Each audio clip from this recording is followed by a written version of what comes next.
Good evening, and welcome to my senior recital. This evening's performance is in partial fulfillment of the Bachelor of Music degree in composition. Throughout the duration of this program, you will hear music written in the dodecaphonic style, neo-romanticism, a sacred choral work, and a work in the contemporary commercial genre. I appreciate everyone taking the time out of your busy schedules to attend this recital. The first two works being performed tonight are both programmatic pieces that use the 12-tone system. This system organizes the 12 pitch classes in Western music in a predetermined, pre-composed order. This ordering, called the prime row, is then treated to transposition, retrograde, inversion, and retrograde inversion, resulting in a 48-row matrix. The first work in the dodecaphonic style being performed is titled At Dusk for Solo Cello. The inspiration behind this piece comes from the mystery that lies within nature, specifically in either dark places, like the abyss, or at the darkest times of night when we are all asleep. Along with all of nature's unexplained answers comes the pattern of threes, which is why there is a present pattern of three throughout the composition. The first rhythmic theme present in the piece starts off with eighth note triplets and ends with quarter note triplets. As the piece continues, you will notice a recurring pattern of groupings of threes, whether that be triplets, offset 16th notes, or three-string double stops. Additionally, the low timbre of the cello further transports the listener to a place of unfamiliarity and uneasiness, a feeling we often associate with the unknown. Please welcome to the virtual stage, Cole Randolph.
The second piece composed in the 12-tone style is a two-movement work for solo violin titled Predator and Prey. The constant exchange between arco and pizzicato illustrates the relationship between the hunter and the hunted. The varied grading of dynamics depicts the strategic balance between the movement and thoughts of predator and prey. In the first movement, the opening rhythmic pattern starts with a quiet, syncopated pizzicato entrance with obscure downbeats, depicting an animal needing to be quiet and calculated in order to not be caught. The phrase ends with a note performed at sforzando piano, representing a predator's impulsive and unsuccessful attack. This kind of phrasing is present throughout the piece, representing the never-ending power dynamic between a predator and its prey. You might notice that at the beginning of the first movement, the pitches in the lower register of the violin are played at a quieter dynamic, and the higher pitches are played a lot louder. This helps to create an initial separation between predator and prey. However, as the piece continues, specifically starting at measure 9, the D flat in A natural double stop is forte, being played at a register lower than previous entrances at that volume. This contributes to the idea that our roles often overlap each other in ways we do not realize. Every predator is also vulnerable prey. The second movement is an extension of these ideas with the same dynamic contrast and exchange of arco and pizzicato present throughout the piece. Please give a warm welcome to Professor Timothy Machek as he performs Predator and Prey.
Next on the program is an unaccompanied choral work titled Alleluia.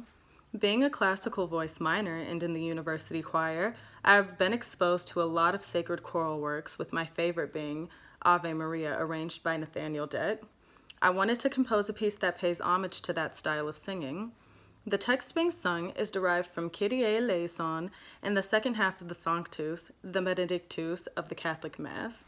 This piece starts with the soprano and the alto voices in homophonic structure, but quickly transitions to a contrapuntal texture.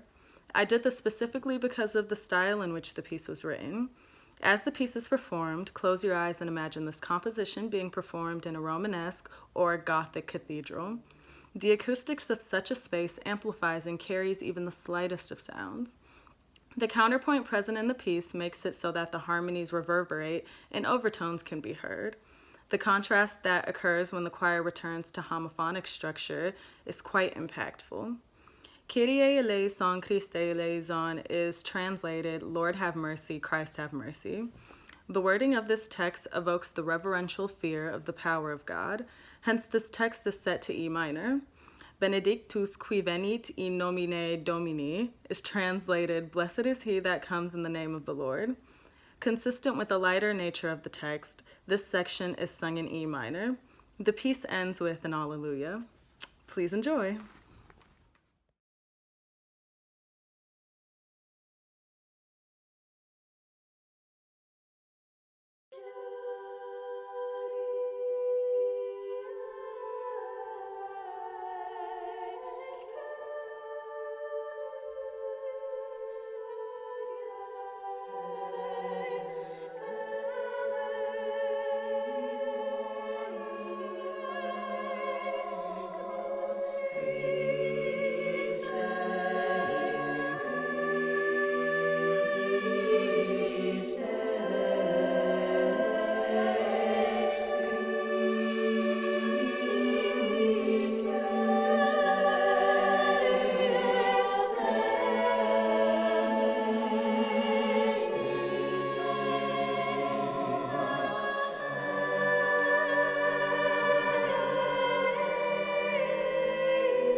The next piece, titled Winds of Solitude, is written for string quartet and flute. This piece depicts how, in times of isolation, we are often left to figure things out on our own. The internal struggle we face when we finally are confronted with our own thoughts can be more of an overwhelming experience than ones where others are present. The piece begins with the theme being introduced by the flute. Having the flute enter alone leaves the listener to fully digest the theme in a vulnerable, bare way. The strings subtly enter at measure 4 to support the theme being played. As the piece progresses, there are increasingly more dramatic, contrapuntal sections present to contrast the softer, more legato passages of music. This is done to illustrate how fast and ever-changing our modes of thinking are when it comes to pondering the many questions life presents. At measure 37, the cello plays an unaccompanied phrase representing a singular thought. The viola then enters with its own unique 4-bar phrase, followed by the second, then first violin. This builds up to a climax in measure 65, where the first theme returns in the first violin. The difference in the way this theme is presented versus when it's first introduced in the beginning is what's happening underneath. The first time the theme is played, the strings that support the theme cadence on an F major 7 chord. The sound is tranquil. However, when the theme is played at the climax, the phrase cadences in D minor. This alludes to the cognitive dissonance we have, either finding comfort or having fear in questions we may never have the answers to. This piece overall attempts to conceptualize the very abstract nature of thought. Please welcome to the stage Brittany Allen on flute, Addison Turner on cello, and myself.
The next selection on tonight's program is a work for piano and clarinet titled Untimely Promise.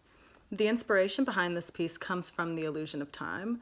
I would go as far to say the emotions tied to specific events in our lives greatly and directly affects the perception of the length of that time period. For example, sitting for an hour-long exam may feel extremely different from watching an hour-long movie. The introduction begins with a series of whole and half notes. The tempo is such that when each chord is played, there is enough space left to let the notes ring through the air. Following the introduction, there is a point of silence allowing the audience to perceptively respond to what they just heard. The tempo accelerates and the clarinet is introduced. Throughout the duration of the piece, the push and pull of time will become evident. The tempo varies throughout the piece, representing the notion that there is no universal pace in life. This piece ends with the same introspective quality as the beginning. Performing this piece will be Professor Stephen Gibson on piano and Professor Ashley Booher on clarinet. Please welcome them to the virtual stage.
The final selection on tonight's recital is a piece titled The Consequence of Wanting Fire.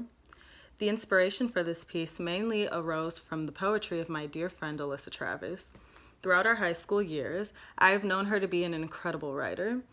I have anxiously anticipated the moment to collaborate with her, and recently I have had the opportunity to read some of her poems and felt compelled to set some to music. This piece, through the joint efforts of our minds, became a piece that embraced both of our experiences. The vocalization of our experiences made it easy for us to digest those specific situations, however personal they may be, even if it's simply for our own peace of mind.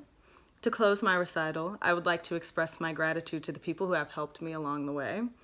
I thank my professors for equipping me with the knowledge to even begin to write, and for caring enough about my education and overall trajectory in life to push me to accomplish goals in music I never thought possible. Special shout out to Dr. Randolph and Dr. Ohia for encouraging me to change my major. You all saw something in me I couldn't see in myself at the time, and I am forever grateful. To my mother, I love you and I thank you for creating a space and allowing me the room to explore myself without reservations. You've been at every show, competition, award ceremony, showcase, and many more. I'm so blessed to have your all-encompassing support, and I'm forever indebted to you. To my sisters, Morgan and Michael, my grandmother and Auntie Brandy, thank you for always supporting me. You all have nurtured me in a way that is so incredibly loving and encouraging, and I wouldn't be here if it wasn't for you all.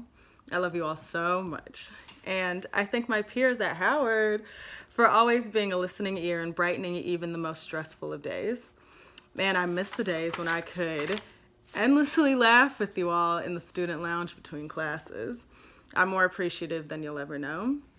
I thank all of the performers for willingly taking the time out of their days to prepare for my recital.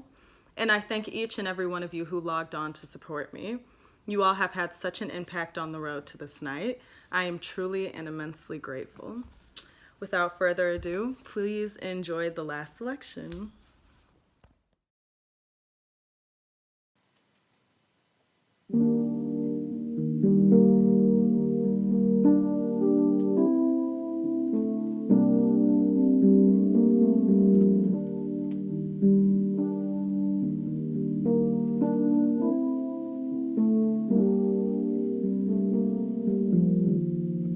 He knew a girl who knew why the sky was blue, who had honeysuckle saliva that fed both bumblebees and hummingbirds. She liked to step light. She knew he was a catacomb, entrancing, yet threatening, whose lips held a dark, undiscovered fragility. He was seeking an eternal flame, so she became a fire for him. And he bathed in her warmth like it was the heat of the sun, danced closer to the center of her hearth, hoped she might burn for him forever. And she melted like Icarus' wings,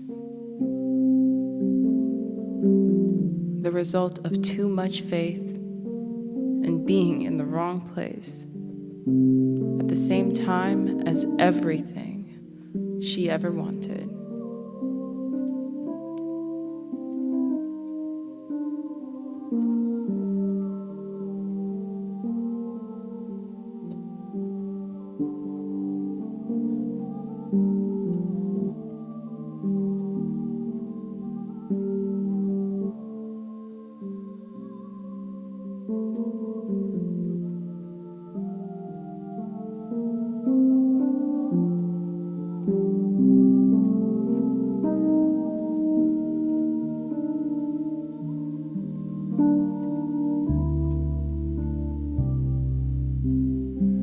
It's hard to wrap myself up in things that aren't real. Common misconception, I'm the eye of your attention, and I really wanna know how you feel, how you feel.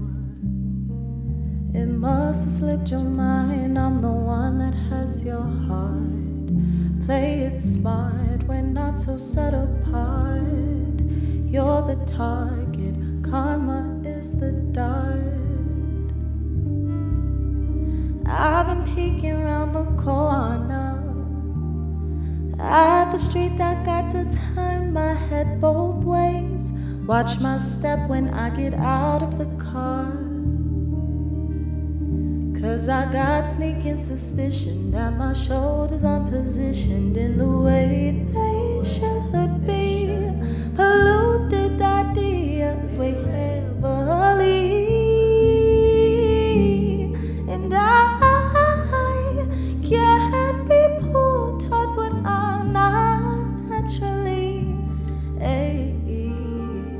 Alignment is a flow. No coincidence why there's this push and pull. Soil is to grow. No use inquiring about things we already know. We already know. No pace too fast.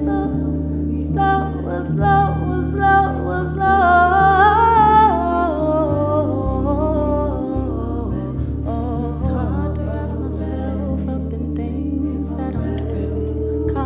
Misconception, I'm the eye of your attention, and I really wanna know how you feel. It must have slipped your mind. I'm the one that has your heart. Play it smart, we're not so set apart. You're the target, karma is the dart.